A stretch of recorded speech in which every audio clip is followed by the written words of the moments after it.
Indonesia kaya raya, harta karunia di mana-mana.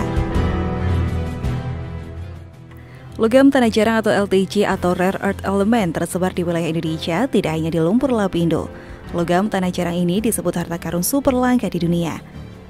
Badan Geologi Kementerian ESDM melakukan survei dan pemetaan potensi mineral LTJ ini di Indonesia. Hasilnya terdapat 28 lokasi yang sudah teridentifikasi memiliki potensi LTJ. Pulau Sumatera menjadi lokasi dengan potensi LTJ terbanyak dengan 16 titik, disusul Kalimantan dengan 7 titik, Sulawesi 3, dan terakhir Jawa 2 titik potensi. Sumber daya hipotek ini di Sumatera sekitar 23 juta ton dengan tipe endapan LTJ laterit, beserta 5 juta ton LTJ dengan tipe tailings. Sedangkan di Kalimantan, sumber daya hipotetik LTJ sekitar 7 juta ton dengan tipe tailings dan di Sulawesi sekitar 1,5 juta ton dengan tipe laterit. Sumber daya tersebut masih bersifat hipotetik dan tereka, jadi perlu eksplorasi lanjut. Kepala Badan Geologi Eko Budi Lelono mengungkapkan lumpur lapindo di Sidoarjo Jatim juga teridentifikasi memiliki potensi kandungan LTJ. Dia pun memastikan survei dan kajian terkait sumber daya LTJ turut menjadi fokus Badan Geologi. Menurut Eko, potensi kandungan LTJ juga terdapat sebagai mineral ikutan pada komoditas tambang, termasuk batu bara. Hal itu terungkap dalam kajian yang dilakukan Badan Geologi di Kalimantan. Menurut Eko, potensi kandungan LTJ juga terdapat sebagai mineral ikutan pada komoditas tambang, termasuk batu bara. Hal itu terungkap dalam kajian yang dilakukan Badan Geologi di Kalimantan. Kedepannya, Eko menegaskan bahwa pengembangan LTJ bernilai strategis, apalagi untuk mendorong era kendaraan listrik atau EV atau electric vehicle yang juga sudah diusung oleh pemerintah.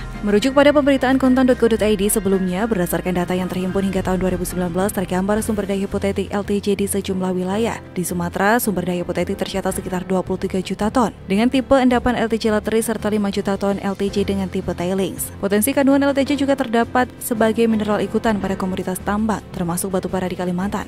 Kerangka regulasi dari sisi pengembangan dan pemanfaatan memang diperlukan dan segera dipersiapkan mulai dari regulasi di bawah Kementerian ESDM hingga pengolahan hilir di sektor perindustrian seperti diatur di UU Minerba. Negara-negara penghasil LTJ seperti Cina mulai membatasi dan menurunkan ekspor LTJ. Ini kesempatan bagi peneliti yang ada di perguruan tinggi dan lembaga riset untuk mengembangkan LTJ, karena ini diperlukan oleh industri maju saat ini dan yang akan datang. Sebagai informasi, LTJ merupakan salah satu mineral yang menjadi perhatian lantaran dibutuhkan dalam pengembangan kendaraan listrik. Secara geologis, unsur-unsur tanah jarang tidak terlalu langka. Deposit logam ini ditemukan di banyak tempat di seluruh dunia, dengan beberapa elemen dalam kelimpahan yang sama di kerak bumi, seperti tembaga atau timah. Tetapi tanah jarang tidak pernah ditemukan dalam konsentrasi yang sangat tinggi dan biasanya ditemukan bercampur satu sama lain atau dengan unsur radioaktif seperti uranium dan thorium. Sementara itu, Minera Group juga ikut merespon temuan Kementerian ESDM terkait potensi LTJ. Perusahaan menerima dengan positif dan terbuka atas temuan dari ESDM ini. Sekretaris Perusahaan Minera Group Ananda Artanelli menjelaskan sejauh ini pihaknya masih melakukan kajian internal